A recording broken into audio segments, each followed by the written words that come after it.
Welcome to Lancaster. Lancaster has a fascinating, varied and ancient history with royal connections. Stroll through Lancaster and you'll find history on every corner. Unlock history within the castle prison walls, or admire Georgian splendour in its fine buildings. Want to take in the views?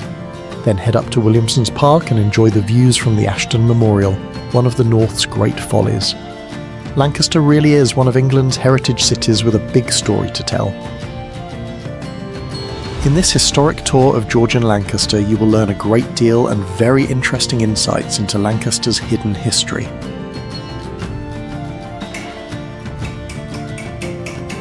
Lancaster is a long-established city in England and therefore has lots of stunning architecture to see, historical monuments and information about its past scattered throughout.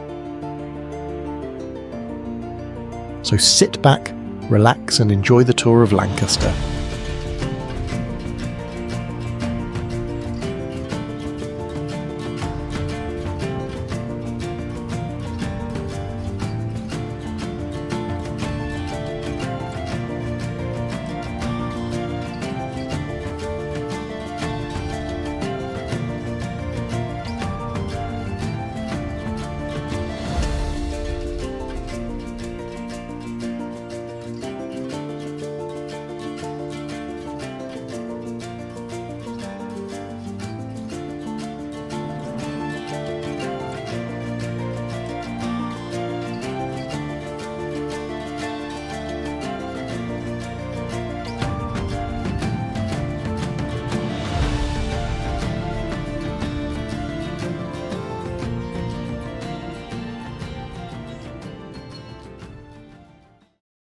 Lancaster Castle, a Grade 1 listed building which sits in the centre of the city on a hilltop on the site of 3 successive Roman forts. The Normans began its construction in the 11th century for defence against the Scots, and it was further fortified and expanded over time. Some notable additions to the structure include the 12th century keep, later raised in height and substance by Elizabeth I in the 16th century as a possible defence against the Spanish Armada, and the 14th century Witches' Tower and Gateway. A glimpse into the history of Lancaster Castle and its use as a place of punishment offers a revealing insight into the nation's changing attitudes towards crime and punishment, as well as religious and cultural beliefs through the centuries. The castle has been the scene of notable trials, hundreds of executions, and has housed prisoners of various categories until as recently as 2011.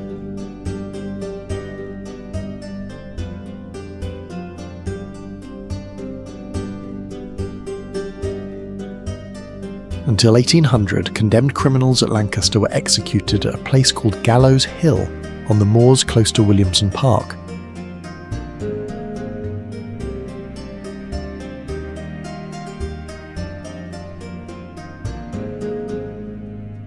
One of the most famous and dramatic events to take place in Lancashire occurred over 400 years ago in 1612 and has since formed the basis of novels and radio and television programmes, the Lancashire Witch Trials. Victims of arrogance and cruelty, the Pendle Witch Trials of 1612. The Pendle Witches were cruelly tortured and most of them were hanged for witchcraft. Witch trials are among some of the cruelest events in European history. Thousands of innocent women were murdered by people who provided fake accusations.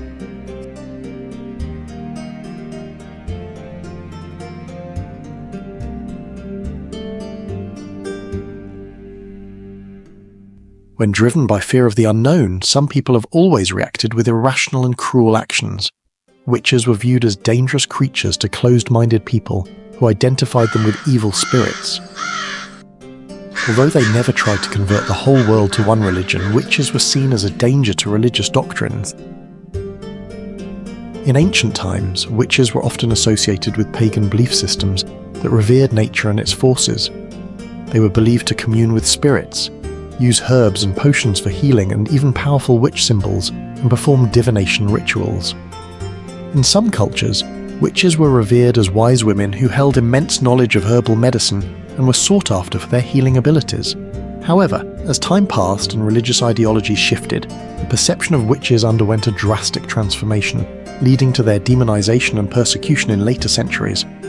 Since HMP Lancaster Castle was decommissioned by the Ministry of Justice and the castle returned to the Duchy of Lancaster in 2012, the focus has very much been on the preservation and restoration of the fabric of these historic buildings. The second key objective has been to keep the castle open to the public and in particular to make it available to the people of and visitors to the city of Lancaster.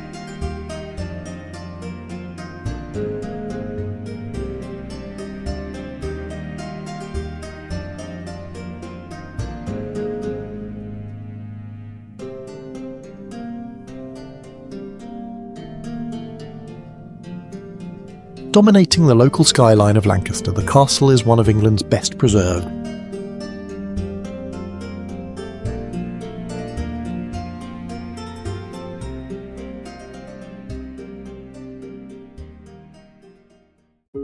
If one walks to the back of Lancaster Castle, you will find the Priory of Lancaster, a church with a dark past. Founded by Roger of Poitou in the reign of William Rufus as a cell of the Benedictine Abbey of St. Martin at Sees in Normandy. The Priory of Lancaster, with at least 58 prominent historical city figures, are linked to slavery. Between 1700 to 1800, at least 122 ships sailed from Lancaster to the coast of Africa. Merchants with Lancaster connections were involved in the capture and sale of around 30,000 people, making the city the fourth largest slavery port in Britain.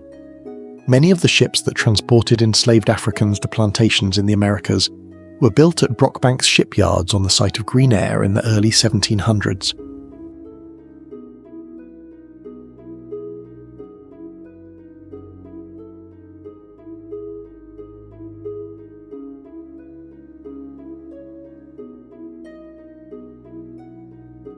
Lancaster's slave trading families worked as agents across the West Indies. Over generations, these slavery trading families accumulated vast amounts of wealth and invested in property, plantations and slaves.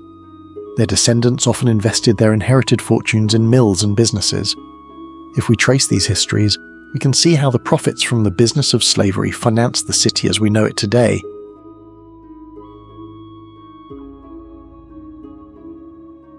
However, it was not just the wealthy that were implicated. If you were alive in Lancaster in the 1700s, it was more likely than not that you had in some way been part of the system of slavery. The ships that transported enslaved Africans were built by hundreds of people, from the carpenenters, to the sailmakers, to the blacksmiths, to the rope makers.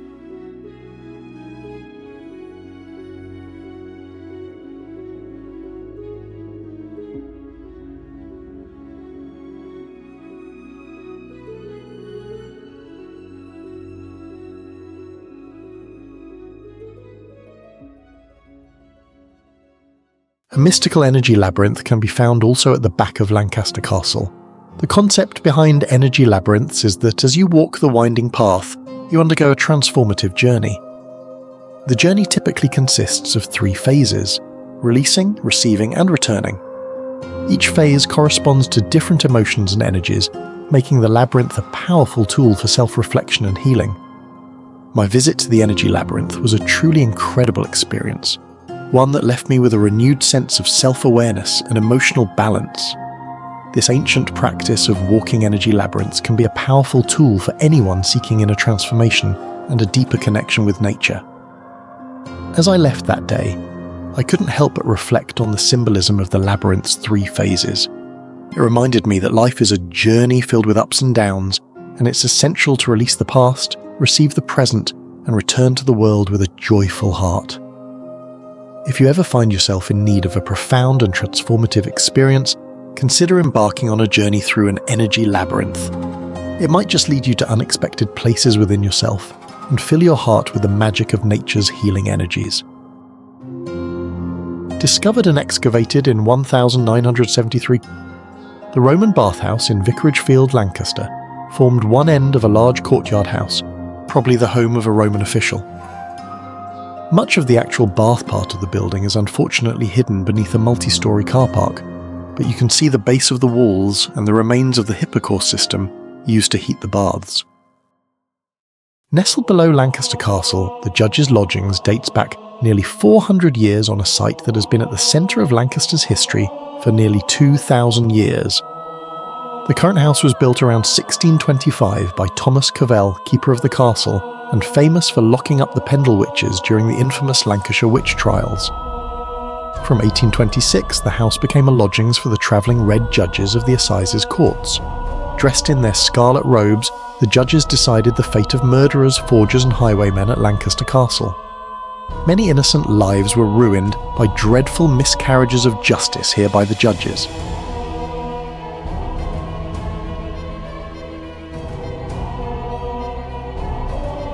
Today the house is home to beautiful Georgian furniture by Gillows of Lancaster, elegant period rooms and the popular Museum of Childhood.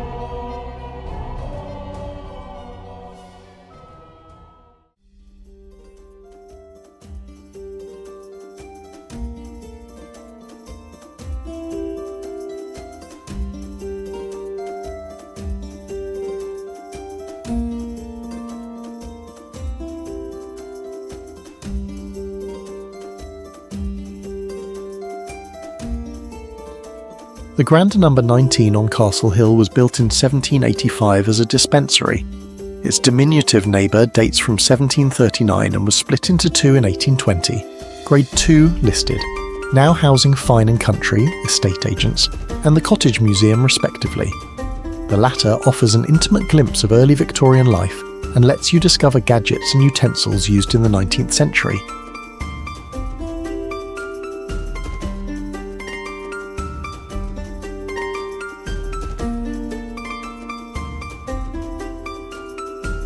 The Story, Lancaster. This prestigious Grade 2 listed building was constructed in 1887 to commemorate Queen Victoria's Golden Jubilee, and later extended in 1906. Thomas Story provided the funding for the building, which was renamed the Story Institute in his honour in 1891. Its purpose was for the promotion of art, science, literature and technical instruction.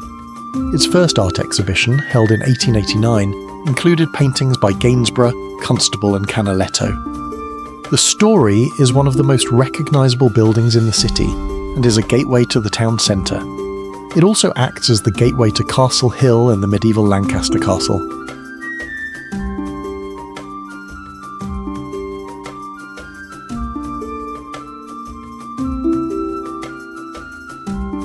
There is also a door hood from one of the 18th century houses demolished to make way for the Institute's expansion in 1904 to 1906. This back entrance also leads into the Story Garden to the west of the building, a calm oasis amid the bustle of central Lancaster. The Royal King's Arms. This beloved building in Lancaster city centre comes with a rich history spanning nearly 400 years. It was originally built in 1625 during the reign of King Charles I and was rebuilt in 1879. It is said to be the place where Charles Dickens stayed when he wrote Tale of the Bridal Chamber. The hotel also features in the Dickens story the lazy tour of two idle apprentices. Recent renovations have returned it to its rightful place as a premier destination, preserving its timeless charm while modernising its facilities to meet the needs of today's travellers.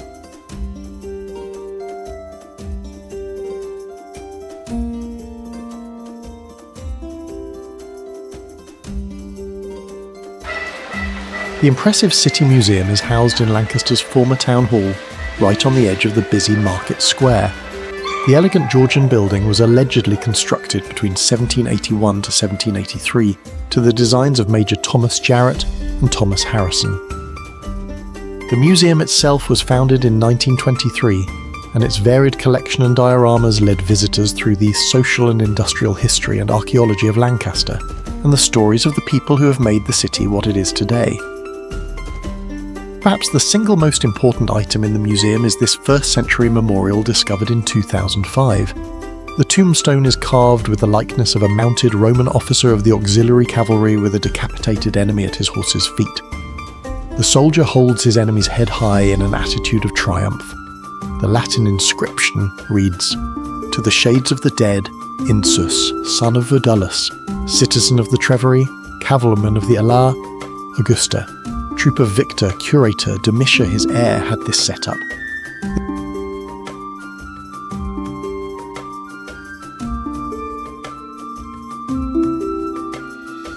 Another striking Roman artefact is a huge milestone found in Artel Beck, Caton in 1803.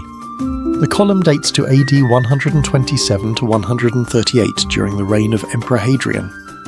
The Latin inscription translates as, "For the Emperor Caesar Trajanus Hadrianus Augustus, chief priest, holder of the tribunician power, consul for the third time, father of his country, from L, 4 miles."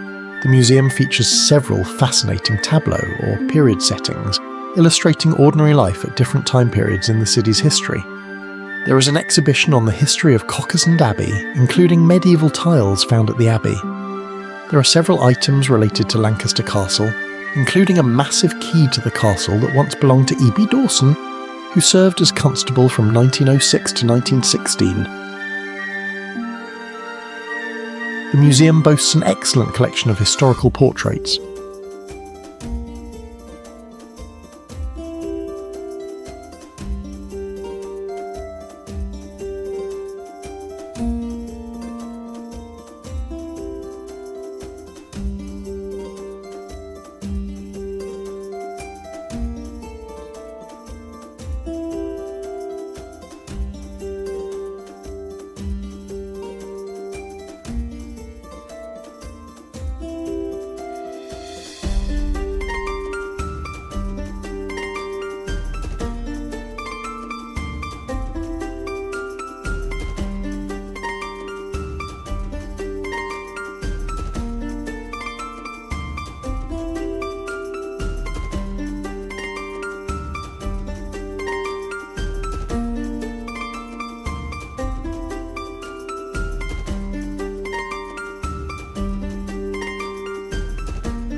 As you climb up to the exhibits on the first floor to pause to examine the colourful Victorian stained glass in the landing window. It commemorates the local firm of Shrigley and Hunt, founded in 1750. As the window proudly proclaims, the firm were masters in the ancient arts and craft of glass painting. Lancaster's Charter Market is a traditional street market which can be found in the shadow of many of Lancaster's interesting and historic buildings.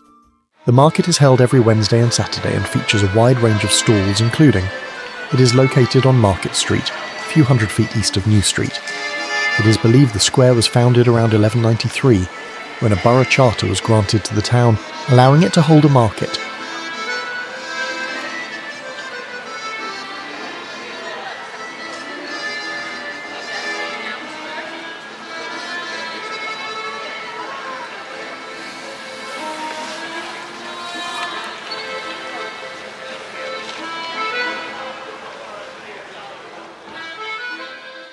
Penny Street is an ancient street, probably of Roman origin. It is first referred to in about 1280. The precinct wall of the Dominican friary abutted the rear of the medieval burgage plots on the east side of Penny Street. At the end of Penny Street on King Street you will find Penny's Hospital almshouses. In 1716, William Penny left £700 to set up homes for the benefit of the poor of Lancaster. He was an alderman on the town's council and 3 times the mayor.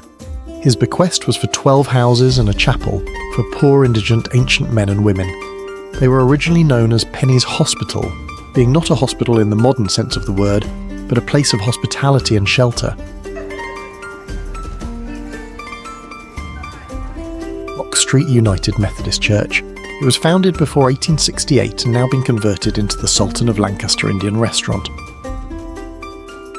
Dalton Square is a public square in Lancaster. It is bounded by Thurnham Street to the west and Sulyard Street to the north. The square is named for John Dalton, who developed the site in the late 18th century. The square occupies the former site of a 13th century Dominican friary. The friary church is buried beneath Sulyard Street, while its cemetery is located between Sulyard Street and Moore Lane a few yards further north. Dalton Square was home of Dr. Buck Ruxton, the Lancaster murderer who killed his wife and servant in 1935. Next door, to the right, is Palatine Hall, previously the County Cinema, and before that, the Hippodrome Variety Hall and Opera House. Originally it was a Catholic chapel built in 1798.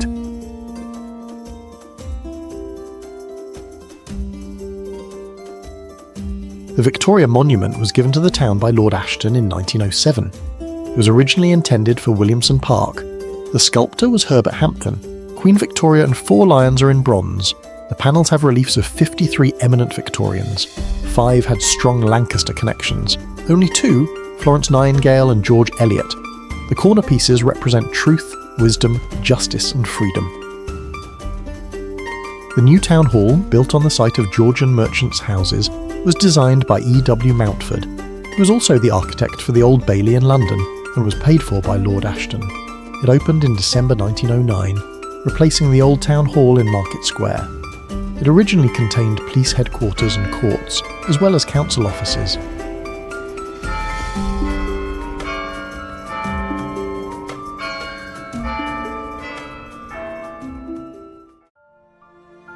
Enter the gates on the left, east side of the town hall. Lancaster's war memorial stands in a small garden of remembrance. It was designed by Thomas Mawson and Sons, and it commemorates the dead of the 2 World Reset Wars and Old World takeover by the Controllers. The 10 bronze panels record the names of 1,010 Lancastrians who fell in the First World Reset War. The panels were dedicated on the 3rd of December 1924. The plinth in front of the statue carries the names of a further 300 who fell in 1939 to 1945.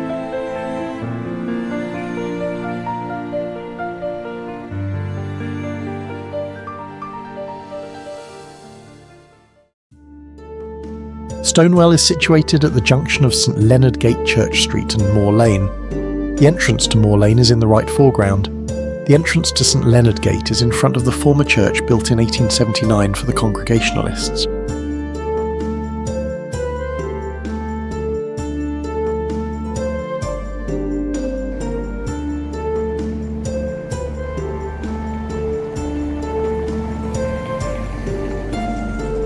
The public drinking fountain at the entrance to Moor Lane was originally in Dalton Square. It was erected in memory of Thomas Johnson, solicitor and promoter of outdoor activities for young men.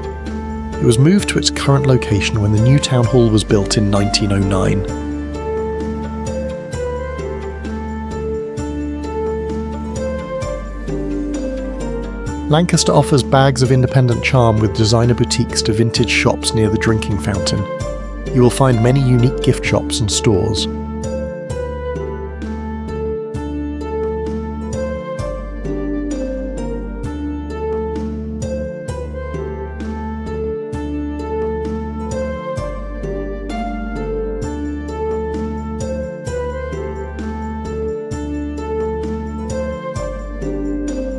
Walk up George Street to the bridge over Lancaster Canal.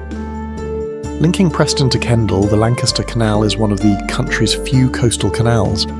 Built along the natural lie of the land, it offers 41 miles of lock-free cruising, Lys and Duren, the longest stretch in the country. As the canal is naturally level, it also lends itself to gentle walking and cycling, as well as canoeing and other outdoor activities. Begun in 1792 with John Rennie as chief engineer, the Lancaster section of the canal opened in 1797. The building of the M6 motorway severed the canal to the north at Whitfield.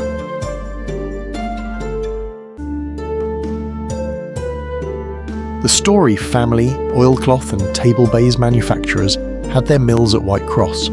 The first mill at Whitecross, a steam-powered cotton mill, was built by Thomas Mason with the backing of Thomas Burrow in around 1802.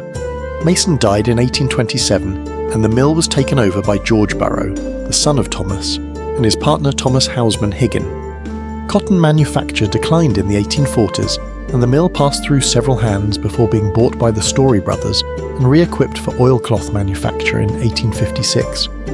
The original mill can now be seen in the middle of the complex. The Whitecross site is now the home to many firms.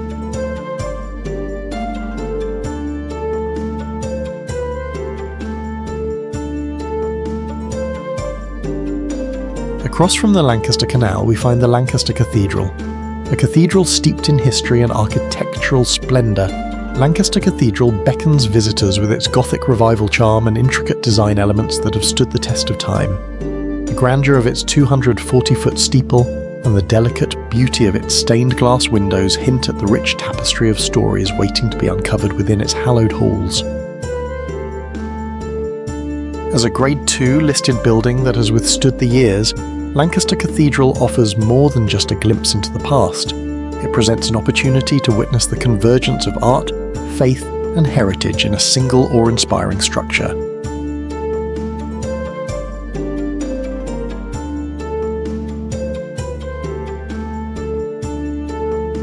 St Thomas's Church was designed by Edmund Sharp and built in 1840 on land given by George Martin, who was MP for Lancaster from 1837 to 1847. It was restored in 1894 and again in 1909.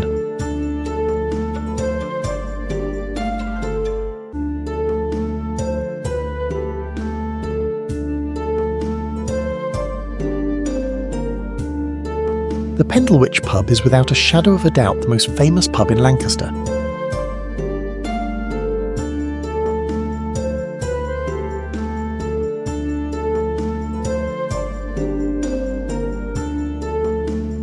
The Golden Lion sits right in the heart of the city. Established in the late 15th century, the pub has become renowned for its macabre tales of old. It is said that those who were set to be hung would have their last drink at the tavern. Last orders, as it were. According to legend, most famously the Pendle Witches drank their final pint there, before being hanged up on the hill. There are also tales of ghosts that haunt the building, but if you're not scared about ghouls, it's still with a visit and a tipple.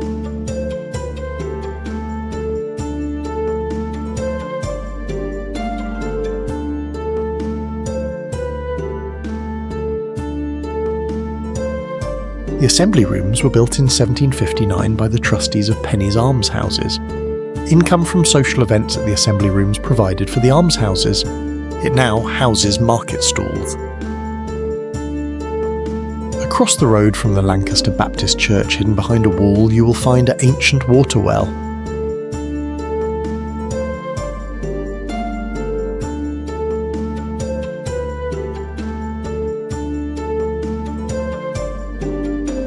The Sun Inn on the corner of Sun Street and Church Street was popular in the 18th century as a meeting place for various organisations, including the Port Commission, Freemasons, Lancaster Agricultural Society and the Musical Society. The inn, along with adjacent buildings on Church Street, was built on the site of Stoop Hall, a grand medieval or Tudor hall.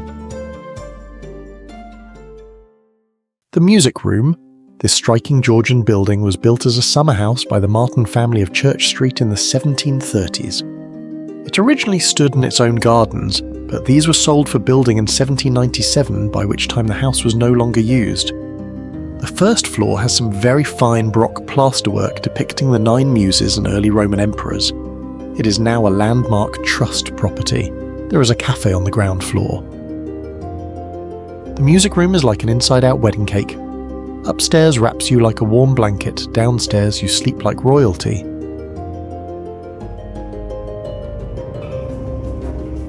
Looking west up Church Street towards the Judge's Lodgings and the castle. The National Westminster Bank on the right was formerly the Lancaster Banking Company. This was established in 1826 after 2 local banks had collapsed in the early 1820s. It was one of the first joint stock banks in the UK. The present building dates from 1870 and has a fine banking hall.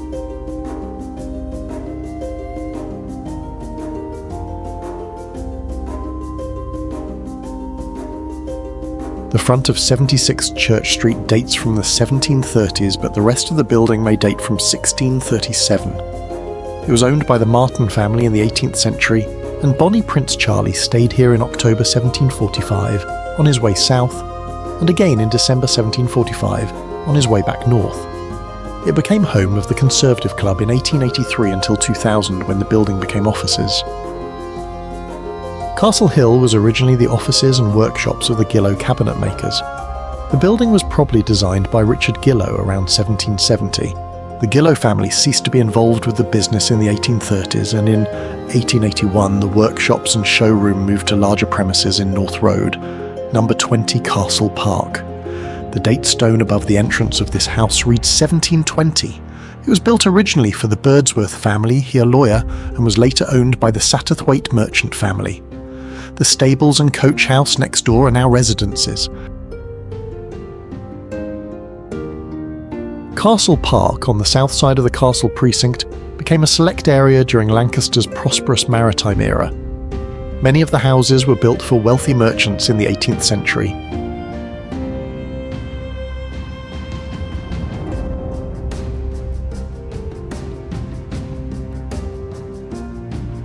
Damside Street crosses a very busy section of Lancaster's one-way system. This is the west end of Cable Street. Looking along Cable Street, you can see some fine Georgian buildings on the left and the bus station on the right. This lane on your right links Damside Street with Church Street. It is an ancient street with an Anglo-Scandinavian name meaning cold spring. There is in fact a spring in the basement of one of the adjoining buildings. The lane was probably built to give access to Lune Mill in the first half of the 13th century or earlier.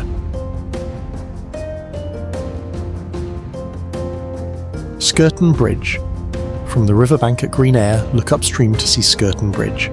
The new bridge, now known as Skirton Bridge, was built in 1783 to 1788 by the County of Lancashire. It was designed by Thomas Harrison and replaced the medieval bridge, downstream, which was demolished progressively after 1802. It is based on the Roman bridge at Rimini and is one of the earliest flat road bridges in the country. The Duke's Theatre.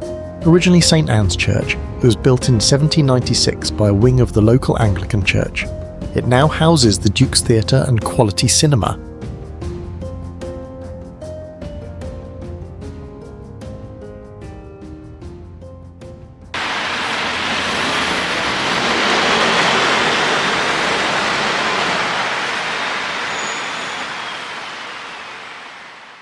Bashful Alley in Lancaster is a cut-through, and a name that certainly intrigues, especially if you know what it used to be called.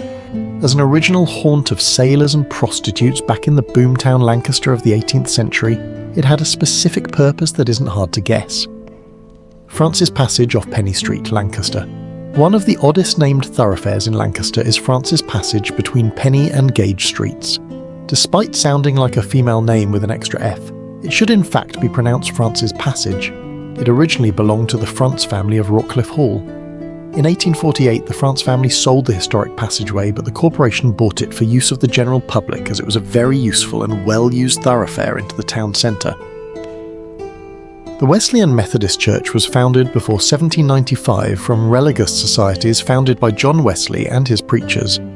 It suffered many secessions, but was the largest nonconformist denomination in the 19th century.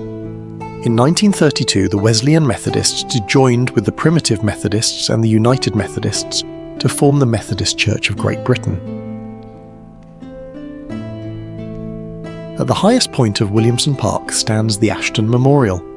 Dubbed by the architectural historian Nicholas Pevsner as the grandest monument in England, it was paid for by just one man, James Williamson. His accumulation of enormous personal wealth, philanthropy to the town of Lancaster, and subsequent bitterness at the criticism he received are all bound up with the story of this magnificent monument.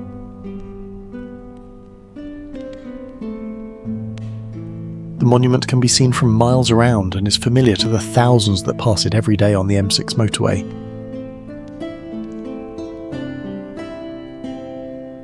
Stunning views over Lancaster City to Morecambe Bay and Lakeland Fells are visible from this historic monument.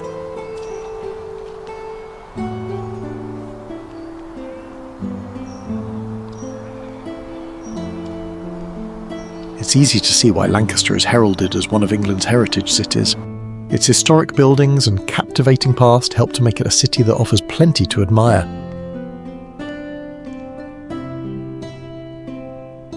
The Worsted Mill was built by Thomas Higgin and Company. Thomas was the second son of John Higgin Sr. In 1828 it was recorded as a cotton mill owned by Burrow, Higgin and Company. In 1846 it was purchased by John Gregg, who then owned Moor Lane Mill South. In 1861 it was sold to Story Brothers, who operated it until its closure. Now student accommodation. Moor Spacer Theatre in Lancaster, producing a variety of professional live theatre and also showing mainstream and cultural cinema screenings.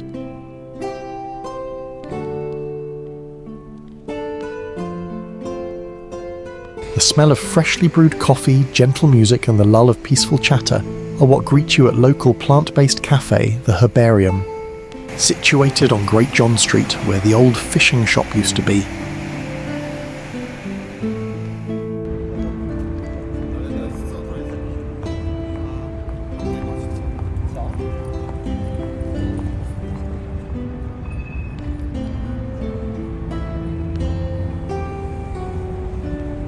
The Banks Lion family has been a cherished part of Lancaster's retail landscape since 1887, with a presence on Church Street dating back to 1904 and the building's Grade 2 listed, and its history goes back as far as 1698.